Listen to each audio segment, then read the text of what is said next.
पहिली सकाळ कोवळसं ऊन चेहऱ्यावर घेत मी आजूबाजूच्या गोष्टी निहाळत होते. गावाकडची सकाळ खरंच किती सुंदर असते ना. गडबड नाही, गोंधळ नाही, अगदी नीरव शांतता.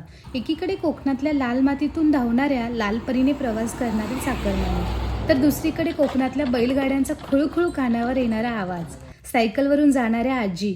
प्रत्येकाचं आपलं एक वेगळं जगणं सुरू असतानाच आम्ही गेलो बीचवरती. कोकणात येऊन सकाळी सकाळी समुद्राच्या पाण्यात मनमुराद ओलं नाही झालं तर मज्जाच नाही बघा. बीचवर अजिबातही गर्दी नव्हती, निवांत होतं सगळं. अगदी मोकळा आणि दूरवर पसरलेला हा आहे दिवेआगर बीच. एकीकडे मोदकाची चव चाकणाऱ्या ताई, तर दुसरीकडे मी मऊ मऊ रेतीमध्ये लहानग्यांसारखी बागडत फिरत होते. बीचवर बराच वेळ मजा केली आणि होमस्टेला जाऊन फ्रेश वगैरे झाले. आणि हो, स्वतः बनवलेली कॉफी पीत मस्त चिल केलं. गरमागरम मॅगी खात भरपूर गप्पा केल्यात. कोकणातला हा पहिला दिवस आम्ही अगदी निवांतात स्पेंड केला बघा.